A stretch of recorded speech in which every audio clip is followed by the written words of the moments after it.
Mário Braz. Mário, todo mundo conhece o Mário? Beleza. Pode ir passar aí pro próximo. Isso.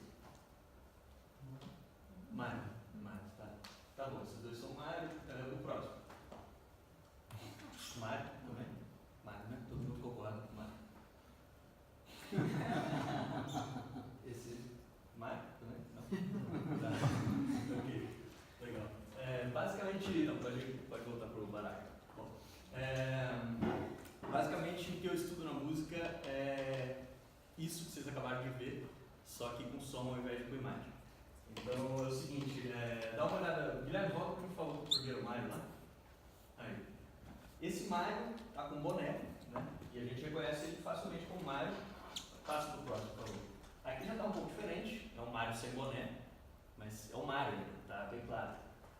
Passa pro próximo. Aqui já tem um Mário completamente diferente, pixelado, aqui a gente nem consegue ver o bigode dele direito, mas a gente ainda consegue identificar ele facilmente, sabe que sem dúvida é o Mário.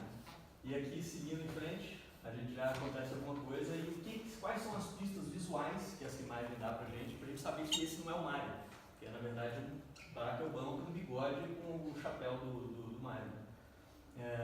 E essa pergunta que eu faço em música, o que a gente usa, o que a nossa mente se apoia em informações acústicas para você reconhecer uma melodia como aquela melodia que você conhece, como aquela música do, sei lá, NX0, aquela música que você já ouviu, a música do Beethoven e tal. E como você ouve ela e sabe que é aquela música, ou como você ouviu uma música agora, ouve depois e fala, acabei de ouvir essa música, tem uns 2 minutos. Então. Basicamente isso. Então vamos dar um mesmo exemplo agora do Mário, só que com música de fato. Pode tocar primeiro.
Menor. Diferente. Diferente. Um pouco diferente. Uma coisa que eu esqueci de perguntar, quantos aqui de vocês são músicos? Músico pode ser, toca algum instrumento, pesquisa música. Legal. Tá. Bom, o que acontece aqui? Essa é a minha grande pergunta que me levou a pesquisar o que eu vou apresentar para vocês hoje.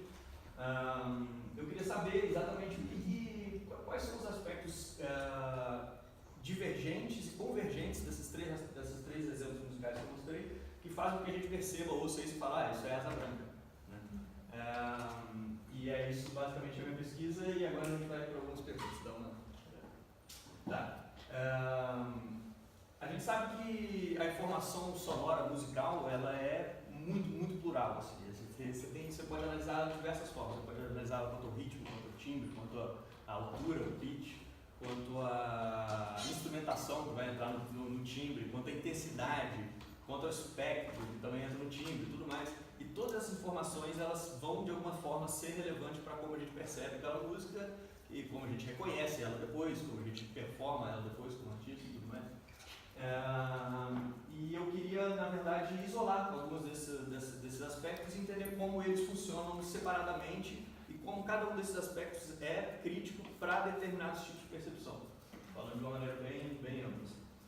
Alguns desses aspectos que a gente já conhece, com base na literatura em cognição musical, com experimentação, e que a gente sabe que são críticos para a percepção de melodias. Agora vamos fechar um pouco o nosso espectro, não vou falar de timbre, não vou falar de ritmo, não vou falar de intensidade, não vou falar nada disso, vou falar de pitch, que é a organização melódica, ou seja, frequência de nota, organização de frequência de nota, as relações entre essas organizações de frequência de nota e como a gente percebe essas relações, certo? E com base nessa pergunta de pesquisa, como a gente percebe melodias, a gente sabe que a gente percebe que existem 3 aspectos que são críticos para isso. O primeiro deles é o contorno, que é o mais pesquisado, que a gente sabe de fato que ele tem, a gente sabe exatamente qual é o efeito do contorno, assim, a gente sabe qual é a importância do contorno para você reconhecer uma melodia, a gente sabe o que acontece quando você quebra uma informação de contorno, e a gente não tem muitas dúvidas sobre ela. Escala e intervalo, a gente tem algumas dúvidas, e é isso que é a grande dúvida que eu vou mostrar para vocês. Mas antes vamos ver como o contorno funciona. Pode ver. Tá. É o seguinte, aqui tem Twinkle Twinkle Little Star, aquela brilha, brilha, estrelinha. Vamos dar uma ouvida nesse primeiro aí.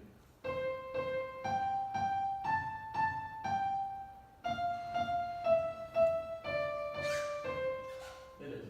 Aqui eu anotei o padrão de contorno, é basicamente o pitch, é o comportamento do pitch que ele sobe ou desce, é ascendente ou descendente. Então, aqui a gente tem 2 vezes a mesma nota, depois ele sobe, tan, tan, tan, depois ele sobe de novo, tan, tan, e aqui desenhado, dá para acompanhar no contorno aqui, certo? Então, basicamente, a informação de contorno é isso, é subir e descer, certo? Subiu o contorno ascendente, desceu o contorno descendente. E aqui a gente tem o segundo, que eu quebro esse contorno. E aqui vamos dar uma olhada.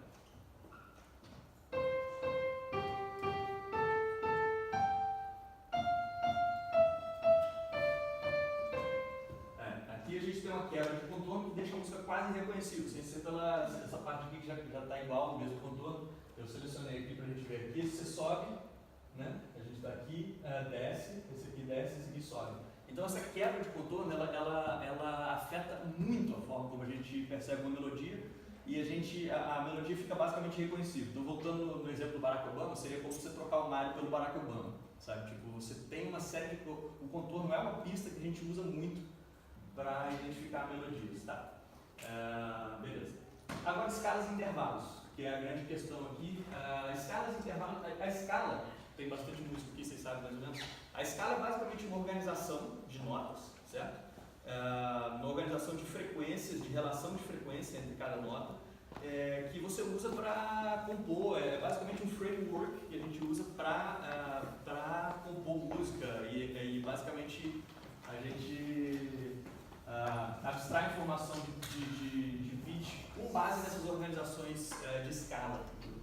Então a gente conhece alguns efeitos de escala que são bem interessantes assim, na literatura. Por exemplo, tem uma pesquisa da Carol Krumhans, que mostra basicamente o efeito das organizações de escala na percepção que você tem, por exemplo, de pertencimento a uma nota. Então, por exemplo, nos estudos antigos, assim, estudos novos, assim, os estudos bem iniciais de psicoacústica, a gente acreditava que a distância, a razão de frequência entre 2 notas era o que ia determinar a percepção de distância entre elas, certo? A gente acreditava nisso por um tempo, com base em estudos de psicoacústica, eles iam mostrando tal, uma frequência, uma onda sinoidal, e perguntando, essa aqui está mais longe, está mais perto, elas são parecidas ou elas são diferentes, e quanto mais longe elas ficavam em termos de razão de frequência, mais diferentes elas eram percebidas. Só que o que é legal desse estudo da Carol, que agora, há pouco tempo, assim, acho que o primeiro dela foi em 78, ela mostrou que, na verdade, dentro de um framework cultural, que é essa escala, a nossa percepção de pertencimento dessa nota, de proximidade dessas notas, ela é determinada pela forma como essa escala se organiza. Então, por exemplo, vocês conhecem uma escala e tal, mas, bom, para quem não conhece, a gente tem aqui, vamos botar aqui 5 notas, sei lá. 1, 2, 3, 4, 5. Tá? Elas são 5 notas, e cada uma dessas notas tem uma função dentro da escala. Então, por exemplo, essa aqui é a tônica. Então, basicamente, ela manda em tudo. Assim. Todas as outras notas, elas estão subjugadas a essa tônica, e essa aqui, por exemplo, seria a dominante, seria mais instável em relação à tônica, harmonicamente falando, mas melodicamente falando. E aqui a gente teria, enfim, a gente tem diversas funções, e dependendo da função que cada uma dessas notas exerce dentro da escala, a nossa percepção de proximidade é diferente.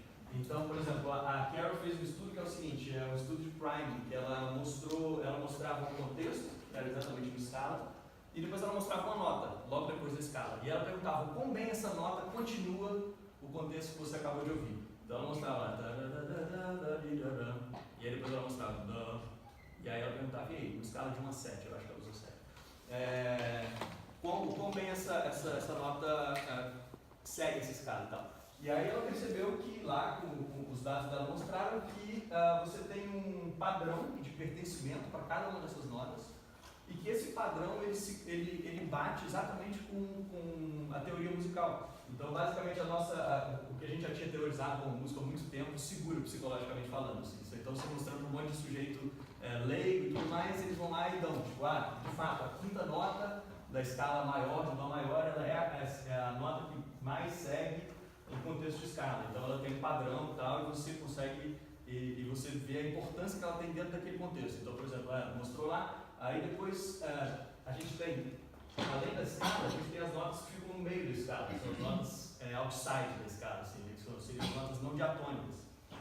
E apesar de essa nota ser a mais próxima da tônica, em termos de frequência, em termos de razão de frequência, ela seria mais próxima do pitch, porque você tem uma mudança muito pequena aqui no outro, ela na verdade é percebida como uma nota mais distante, porque ela não está em conformidade com o contexto diatônico que está aqui dentro, certo? E isso eu falei só para ilustrar o papel que a gente já conhece, psicológico de escalas, que a gente sabe que elas têm um efeito psicológico que afeta a nossa percepção de similaridade. Então, com base no padrão que a gente conhece, que já foi estabelecido culturalmente, a nossa percepção psicofísica direta da frequência é completamente modulada. Então a nossa percepção de pertencimento de distância ela quebra completamente com a lógica dos estudos de psicoacústica e passa a seguir essa lógica do framework de escala e tal. Ou seja, isso tudo, e aí ela desenvolveu a teoria das hierarquias tonais e tal, propôs todo um esquema de representação mental para a tonalidade e que é uma coisa bem interessante, que a gente vê que afeta de fato os nossos resultados experimentais. Então, se a gente aplicar o modelo da Carroll para explicar alguns resultados, que eu vou falar agora, por exemplo, a gente vê que eles batem. Assim. Então, por exemplo, um desses resultados, tem um estudo famoso também de Baruch Stock, eu não sei como fala o nome desse cara. Eu acho que é esse o nome.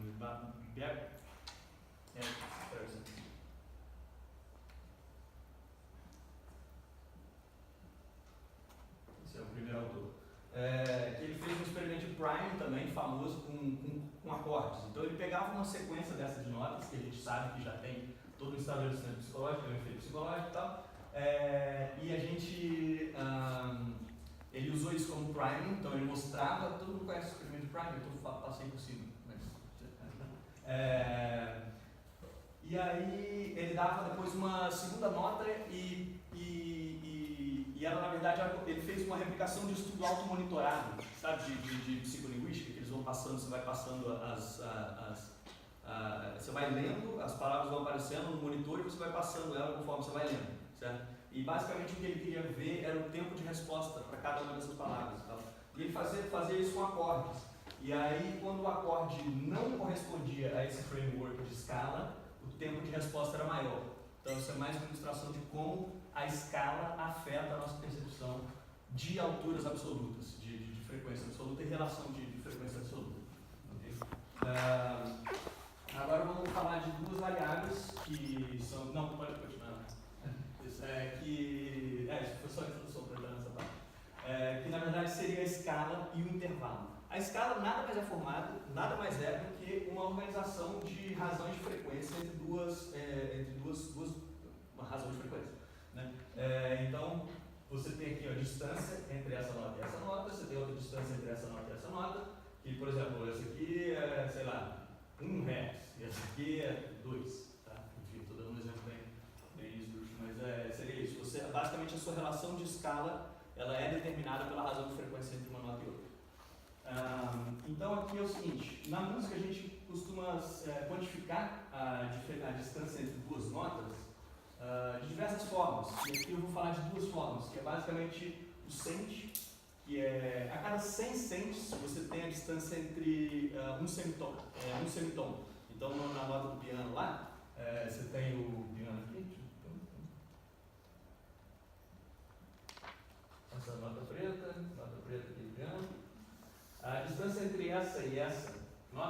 100 cents, certo?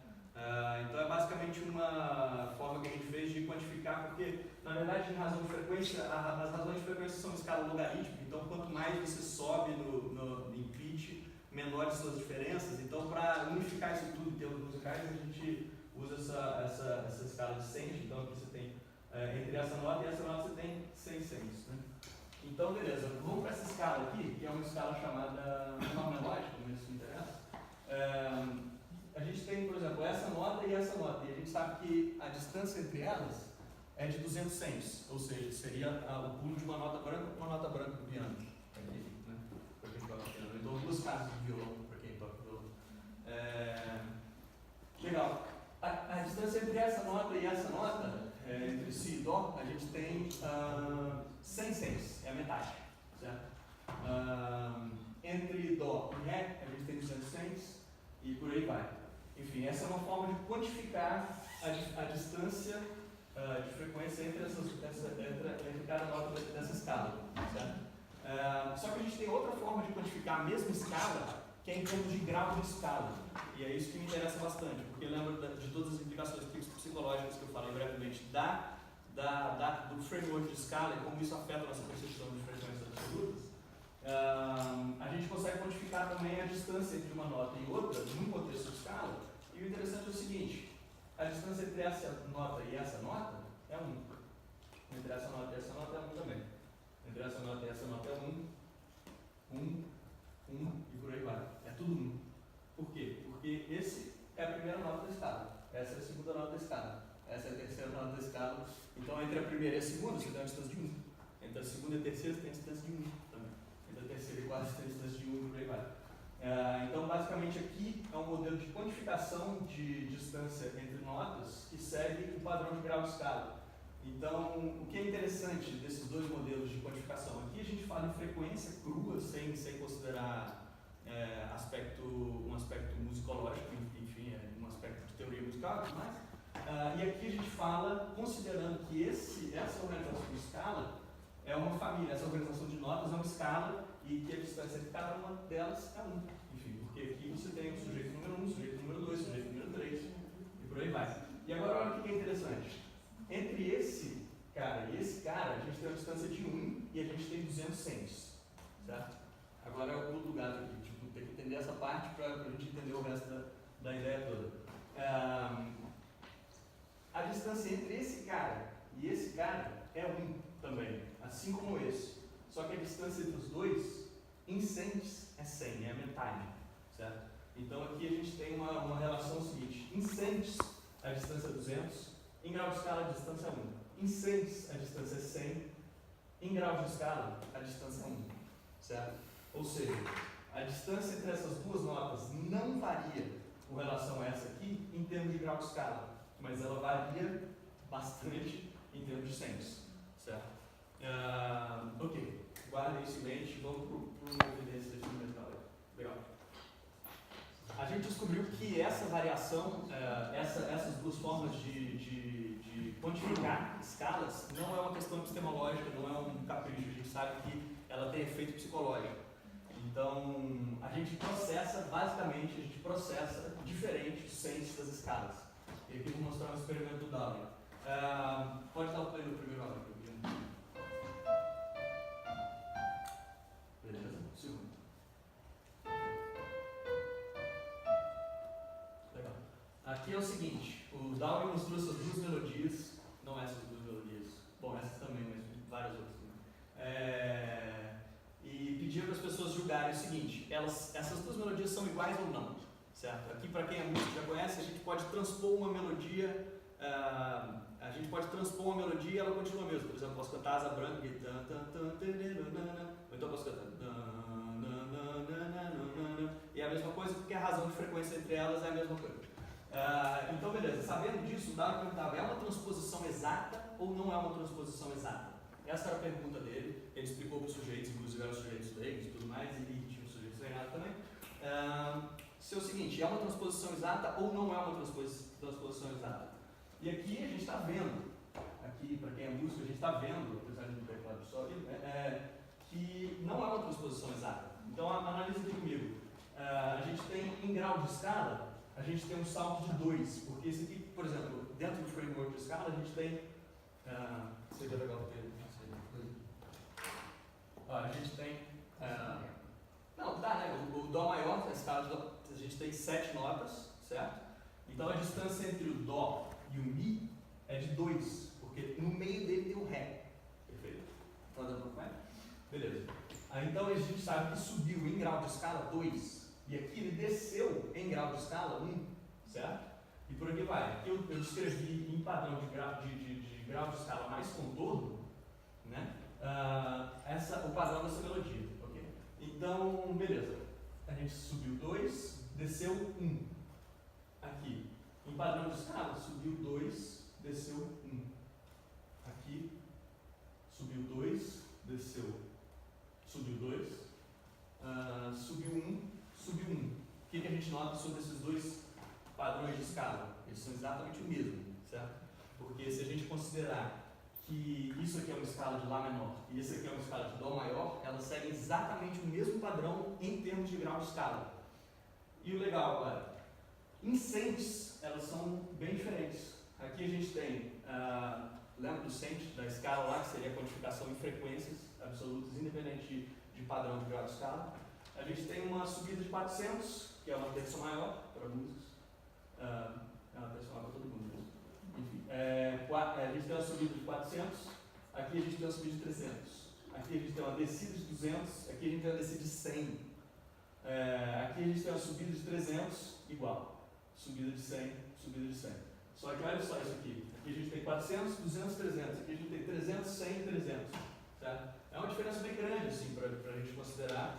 E o que é interessante, passou batido. Ninguém percebeu que esses dois cents eram iguais. Então você perguntava para o sujeito, é uma transposição exata ou não é uma transposição exata? Porque eles diziam, é uma transposição exata. E aí ele usava, além desse modelo aqui, que ele usou também as transposições exatas, de fato. Então tinha no trial dele, tinha o modelo e a resposta tonal, que ele chama de resposta tonal, que varia o cent, basicamente isso, vocês precisam entender. E também tinha o terceiro aqui, que eu coloquei, que seria exatamente a transposição exata de fato. Então os dados assim, chance level total, assim, as pessoas não julgavam diferença em cent. Cent não surte efeito na percepção de melodia, na comparação entre duas melodias. Você mostra duas melodias, é a mesma coisa. Mudou o cent, manteve o grau de escala, mesma coisa. Uma questão interessante, se você trocar o contorno, se você trocar esse sinal de menos para mais, não sobra um, todo mundo fala na hora, diferente. Está diferente. O contorno é o primeiro, é o primeiro que você ganha, inclusive criancinha, bebê, tem experimento assim de oddball com criancinha e contorno está lá, já, é uma das primeiras coisas e é o último que você perde também. Você faz experimento de gente com Alzheimer e tudo mais, contorno na hora. Ok. Cent não. Essa é o que a gente precisa lembrar disso aqui. Cent não é percebido nesse contexto de grau de escala. O contexto de grau de escala está à frente do cent nesse experimento. Okay. Tem uns resultados similares. Esses aqui, inclusive, eu repliquei esse experimento na Unicamp e bateu também. Foi a mesma coisa, a gente fez com sujeitos treinados com música, muito interessante. Mesma coisa. Então é rápido. Então é igual não, pum, próximo. Não sai. Não dá pra saber. Ok. Pedro, só para entender, que não é um pouquinho com a cabeça. Tá. Eu entendi assim, em termos de grau de escala, basicamente eles são idênticos. Exato, são idênticos. Só que em termos de codificação do pico da frequência, que seriam em hertz ali, né, eles são completamente diferentes. São diferentes. Certo? Sim. Bom, eu não tenho ouvido absoluto, você acha que é diferente, né? Mas assim, para mim, quando você muda, mesmo que a escala tenha sido mesma, é outra melodia, é outra coisa. Assim, a forma como eu percebo é completamente diferente. Tá? Certo. Se você talvez mantivesse, eu não sei exatamente, você faz uma mudança de tom, você passa do Dó pro Ré e sobe tudo um tom. Eu sei que isso aí para nós seria o mesmo. Seria o mesmo, exatamente. Essa que é a vantagem do cent, justamente. Então, a impressão que eu tenho, na verdade, é exatamente isso, mas o contrário do que você falou. Porque para mim, parece que quem dá a caracterização, sei lá, da música em si, parece ser muito mais a variação do sente do que na escala. Certo. Porque duas escalas iguais são músicas diferentes, mas sentes diferentes. Tá, mas foi o que o Doug não encontrou nos resultados dele. Porque aqui no caso, ele só variou o sente. Certo? Ele variou a frequência, só que a frequência sempre varia em trial, em condição controle e em condição experimental. Porque a condição controle aqui seria uma melodia que segue os mesmos. É uma melodia que segue o mesmo os mesmos sentes. Calma, como é que foi a condição controle? Deixa eu entender. Ele mostrou a partitura ou mostrou o som? Mostrou o som. Mostrou o som. Sim. Então, eu não sei, que acho que para qualquer pessoa normal, mudança de tom, o cara ainda reconhece como sendo a mesma música. Então, você está dizendo que ele reconhece, as pessoas reconhecem sobretudo a partir do contorno, que o intervalo não é tão importante para reconhecimento. Exatamente. Independente se você tem variações aí nos sentes, mas se ela mantém o contorno, as pessoas dizem é igual. Exato, exatamente. Vai ter um exemplo que agora eu acho que eu entendi, e vai ter um exemplo no próximo slide. Pula aí. É exatamente isso. Aqui devia ter ficado aqui, que aqui vai explicar tudo. Como o Down explicou para os sujeitos dele o que ele teria que responder. Certo? Então é o seguinte, aqui a gente tem uma melodia modelo. Pode soltar o modelo.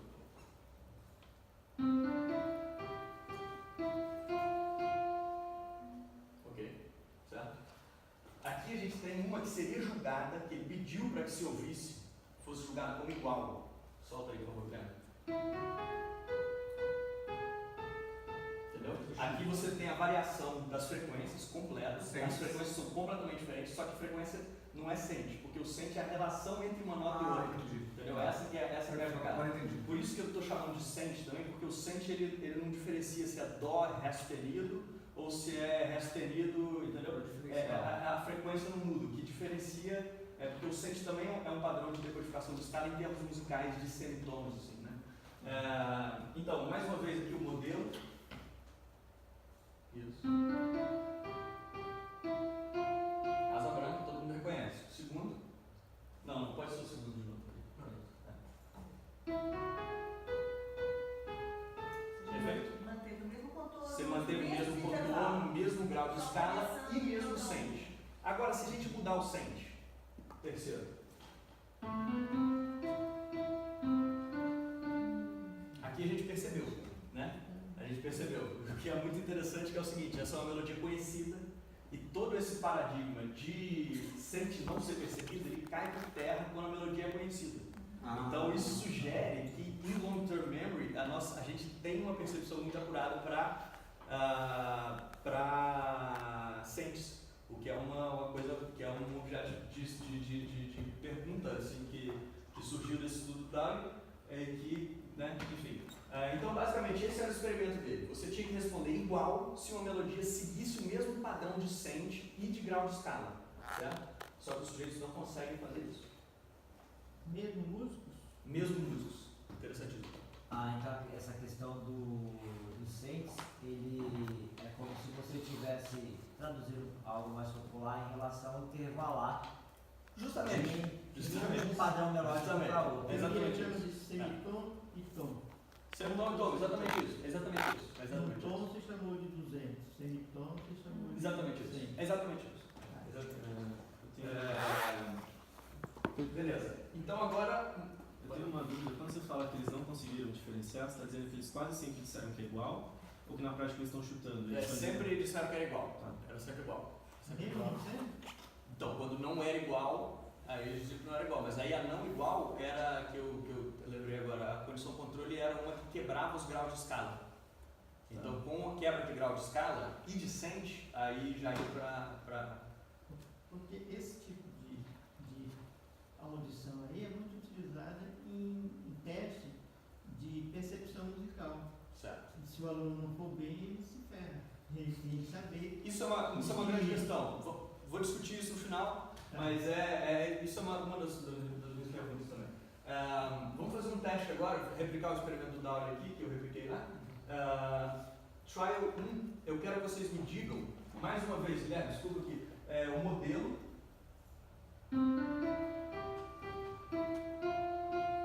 e o igual.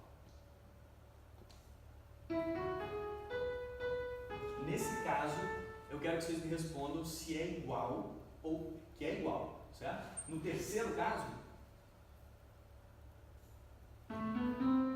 vocês vão me responder que é diferente, certo? Não vai ser a mesma melodia, claro. Vamos try o...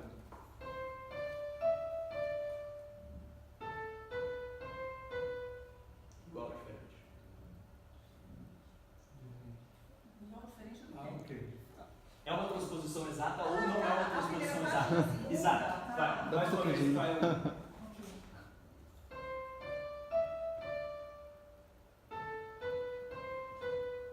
Transposição exata ou não transposição exata? Não. Não. Todo mundo que não? Tá. Vocês são um grupo amostral completamente diferente do meu experimento. Tudo bem. Vamos pro segundo. Não, é. Segundo try.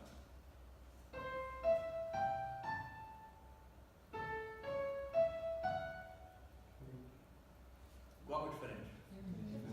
Igual. Agora começou a... Legal, começou a dar problema. Diferente. Começou a dar problema. Ritmicamente é bem diferente. Ritmicamente, é igual. Igualzinho. Então, o ritmo, aqui no experimento, como eu falei no começo da palestra, ritmo, timbre, instrumentação, isso está tudo fora aqui da minha pergunta. Está tudo igual, sempre. Terceiro try.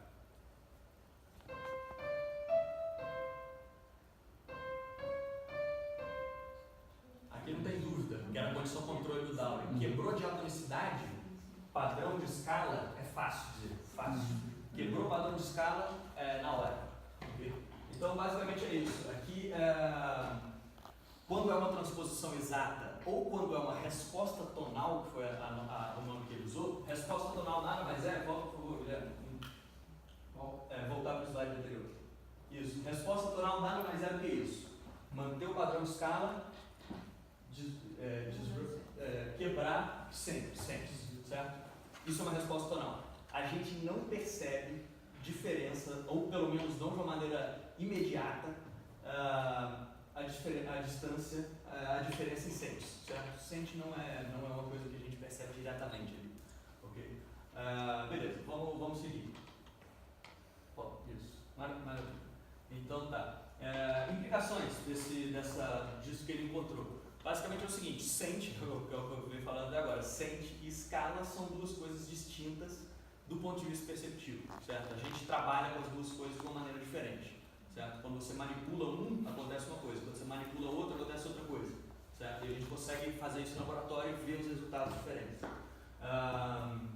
Escalas e intervalos não são equivalentes para o experimento.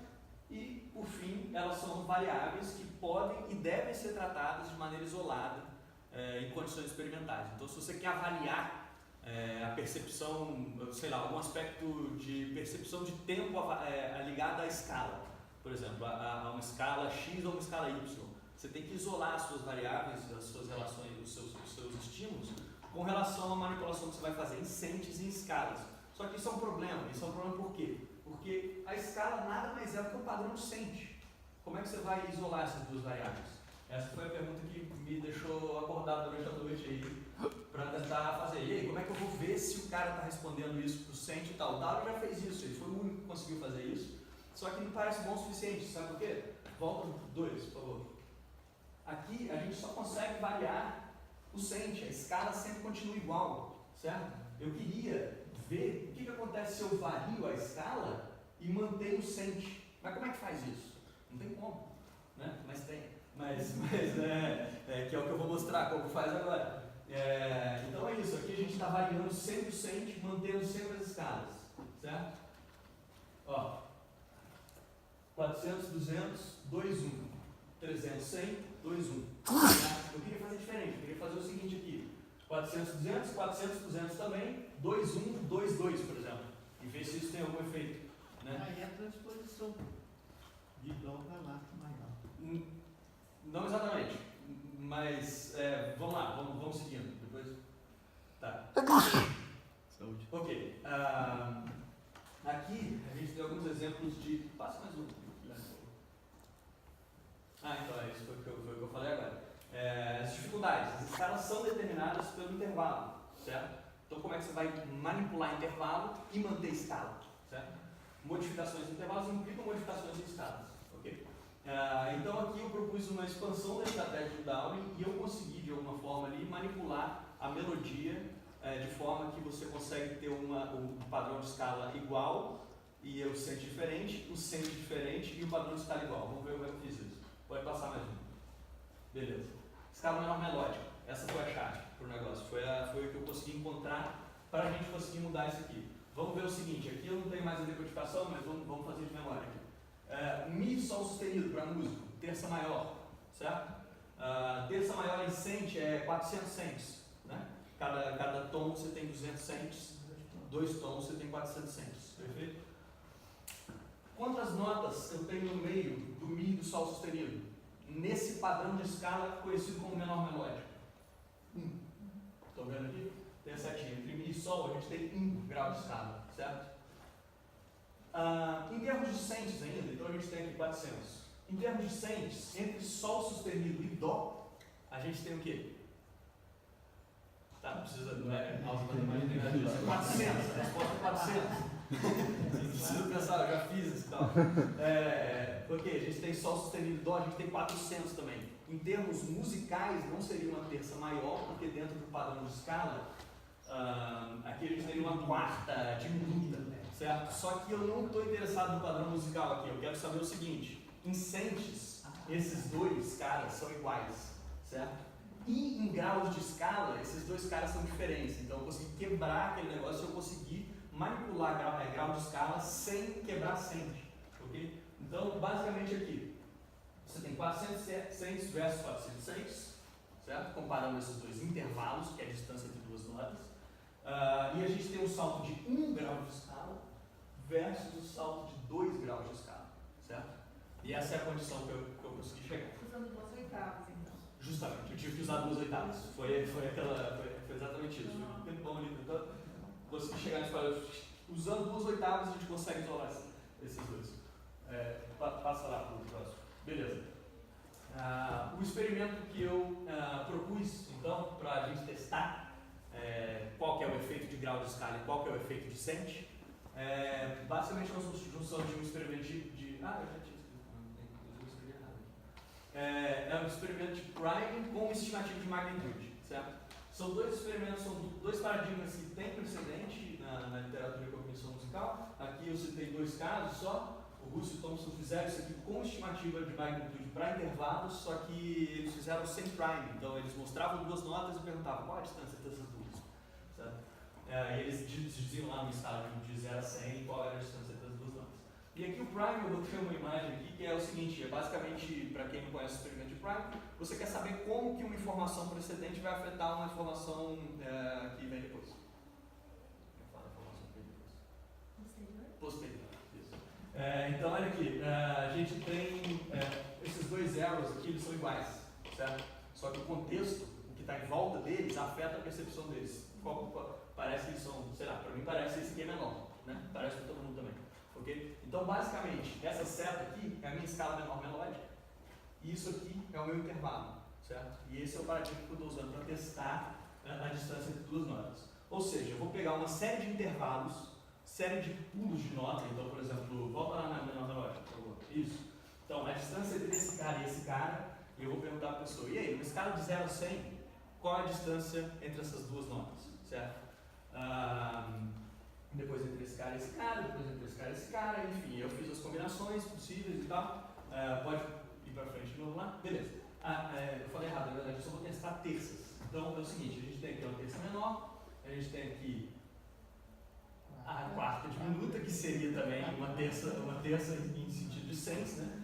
E eu quero saber, basicamente, como que o framework de escala vai afetar a sua percepção de distância entre 2 notas, certo? Então a pessoa vai ouvir a menor melódica como primer, e depois ela vai julgar um intervalo que vai ser formado diatonicamente pelos graus da menor melódica, certo?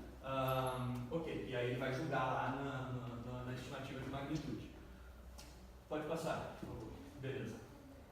Condições experimentais. A gente tem aqui esses intervalos que eu selecionei, que basicamente eles conseguem isolar o grau de escala do cent, que é o que eu venho falando desde o começo, que é basicamente isso aqui. Na condição 1, os graus de escala são iguais, e na condição 2, e os sentes são diferentes, certo? Então, condição 1, a gente tem o intervalo 1 contra o intervalo 2. Então, o intervalo 1 contra o intervalo 2. O intervalo 1 é uma terça menor, o intervalo 2 é uma terça maior. Vamos botar em parênteses aqui para a gente. É uma parte de 400 centes, 300 centes, 400 centes, certo? Então, centes diferentes, graus de escala iguais, condição nova adicionada ao experimento do Dowling, que essa é o diferencial aqui do que eu estou propondo fazer. Okay? E aqui, enfim, só dei um exemplo, condição 1, condição 2, grau de escala igual, sente diferente. Grau de escala diferente, sente diferente. Grau de escala diferente, sentes iguais. Se vocês quiserem depois analisar isso aqui, ó, eu já fiz também, mas basicamente a gente tem aqui o quadro de comparação e eu tenho hipótese para cada uma dessas condições, certo? Eu acho que se o experimento do Dowling for segurar aqui no meu experimento, o grau de escala é o que vai determinar a sua percepção de distância. Então, por exemplo, o cara vai julgar na estimativa de magnitude que quando o grau de escala é igual, os dois intervalos que têm grau de escala igual vão ser julgados mais ou menos da mesma forma, com a mesma distância ali. E quando o grau de escala é diferente, isso vai variar na estimativa de distância. Eu estava olhando o horário aqui. Qual a diferença de condição 1 e condição 2? Condição 2. Dá 1 e 2? Acabei errando aqui. Então grau de escala igual ou sente diferente? Vamos analisar a condição 2. Intervalo 4 e intervalo 1. Então, intervalo 4 a gente dá a terça menor e a gente dá a terça menor também. Eles são iguais, grau de escalas iguais, centos iguais também. Escrevi errado. Grau de escala igual, centro igual. Okay. Exatamente. Então, supostamente, eles teriam que ser percebidos da mesma forma, né? Com a mesma distância ali entre os dois. Beleza. E aqui a gente tem 3 tipos de estímulo, que é o tipo 1 com 300 cents, scale steps. Scale steps é grau de escala, né? Então, você pula do 1, 2, 3. Tá? Aqui, que é aquele caso lá do 400 cents, você pula 4 graus de escala. Certo? Vamos lá no menor melódico, por favor. Isso, beleza. E é isso aqui, ó. Pulou 1 grau de escala, pulou 2 graus de escala. Então, esse aqui é 3 graus de escala, 1, 2, 3. Esse aqui é 4. 1, 2, 3, 4. Eu acho que isso vai afetar a forma como você percebe a diferença entre duas notas. Pode passar. E volta aqui, ó. Variação dos scale steps vão afetar a estimativa de magnitude, sem isso não. É a hipótese básica. E aí tem aqui as hipóteses para cada um desses, que segue basicamente essa lógica aqui. Então, pode passar mais um. Condições experimentais, eu falo isso da mesma forma. Aqui a gente tem graus de escalas iguais, centros iguais, beleza. Ok. Condição controle. Como que eu vou avaliar se esse efeito de percepção de distância entre notas se deve de fato a uma organização escalar, uma organização de framework de escala? Pode passar, Guilherme, por favor. Aí. Então a gente criou uma condição controle e basicamente é o seguinte: eu vou quebrar a organização de grau de escala, certo? Eu vou quebrar essa organização de grau de escala e como que eu fiz isso? Só que eu tenho que manter o máximo possível os padrões do primer, porque é aquela questão simples de isolar variáveis. Então eu preciso que todos os aspectos dos dois primers sejam iguais, exceto pela conformação de grau de escala, certo? Então aqui eu criei essa melodia e eu vou criar também porque ela não podia bater com nenhuma melodia conhecida no mundo ocidental, conhecida, enfim, que a gente conhece já aí na música que a gente ouve por aí. Criou uma nova escala. Criei uma nova escala que não é escala nenhuma. Essa aqui é a ideia. Só que ela tinha que ter todas as notas que estavam presentes no primer inicial, porque senão se eu mudasse as notas eu ia falar, ok, mas o efeito aqui é, enfim. Então eu tive que manter da melhor forma possível todos os padrões. O ritmo é igual, o número de notas é igual, a extensão em tessitura é igual, eles começam e terminam na mesma nota e eles têm todas as notas que estão em um e estão em outro, certo? Além disso, a gente pegou os Standardized Key Profiles, lá que eu falei da Carol, que ela deu uma nota, por exemplo, esse aqui vale 1, esse aqui vale 2, dentro dessa hierarquia tonal, isso é bastante usado em algoritmo para descobrir a tonalidade de uma música, por exemplo. Porque a música ela vai estar em conformidade com os padrões de escala. Então, por exemplo, se eu estou usando muito esse cara aqui, provavelmente a minha música está nessa tonalidade aqui, para quem é músico. Então, basicamente, essa vai ser a nota mais importante da música, vai ser aquela chegou em casa, assim, sabe? Aquela coisa tipo, ok, cheguei no 1, ok? Então a Carol, ela desenvolveu um algoritmozinho, que é Key Finding Algorithm, ela e o Schmuller, eu nem botei aqui o nome dela, acho. Bom,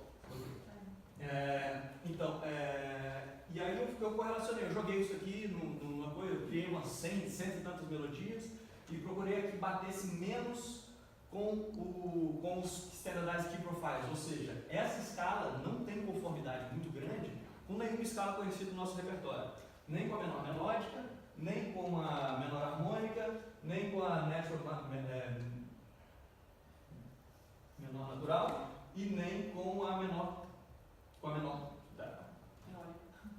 acho que é isso. Bom. Não, acho que saiu uma linha mais aqui. Perfeito. Bom, enfim. E aqui é a primeira metade, a segunda metade e a terceira metade. Então os valores mais altos de correlação que eu encontrei dessa escala com escalas conhecidas é isso aqui, 0,64. Parece um pouco alto, né? Eu achei um pouco alto, por exemplo, mas aí procurando a literatura, por exemplo, a Carol, ela fez um estudo com música atonal do Schoenberg e as correlações dele davam de 6 a 7, sabe, a Azeitona Rose dele. Então 0,6 é considerado uma correlação bem baixa, assim, e a gente está bem seguro de que essa escala ela soa atonal e que ela quebraria o padrão de coisa. Então vocês entenderam? Basicamente, se o grau de escala exerce efeito de fato, como eu estou propondo aqui, esse efeito tem que sumir na condição controle, senão o método está errado. É isso, basicamente isso. Vocês entenderam? A condição controle é essa aqui. 5 minutos? Vamos lá. Vamos fazer o experimento. Vamos ouvir o primer.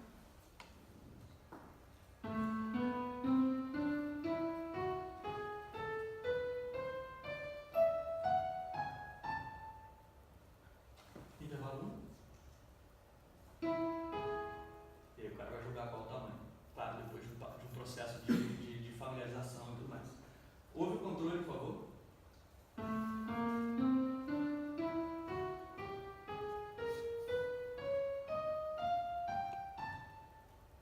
Intervalo 1. Basicamente, a minha hipótese aqui nesses dois casos vai ter uma percepção diferente de distância entre os dois, porque no primer tonal você tem a estruturação tonal, como eu mostrei nos experimentos aqui que a gente já tem. Efeito de escala exerce efeito perceptivo sobre a distância de notas e condição controle, quebrando isso a gente vai anular esse efeito. Vamos passar para o próximo.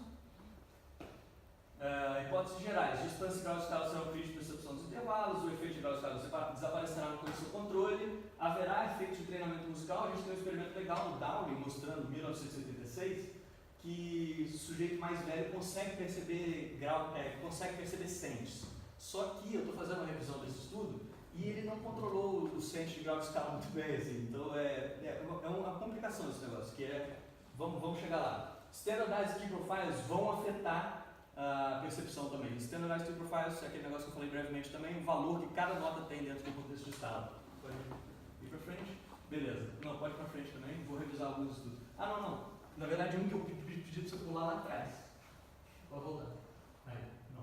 Isso. Não, mais um para frente. Aqui. Não, mais um para frente. Não, 2 para trás.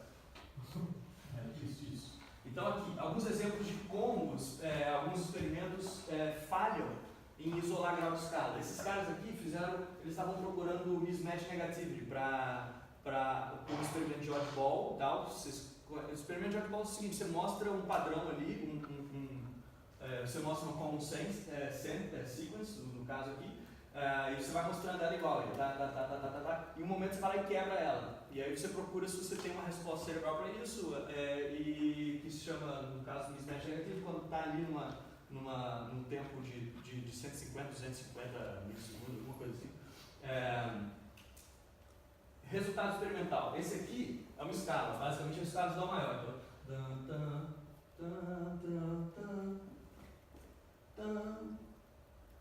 Mas é isso. E aqui isso aqui é o padrão, e aqui ele quebrou o padrão. Esse aqui é o oddball do experimento, certo? Esse aqui é o oddball. E ele viu que na verdade você tem um mismatch. Então se você fica tocando só isso aqui e depois toca isso aqui, você tem uma quebra. Qual é o problema disso aqui? Isso aqui é claro, é uma quebra de sente, só que é uma quebra de padrão de escala também. E eles assumem no experimento que você tem uma quebra, você tem a percepção de intervalos.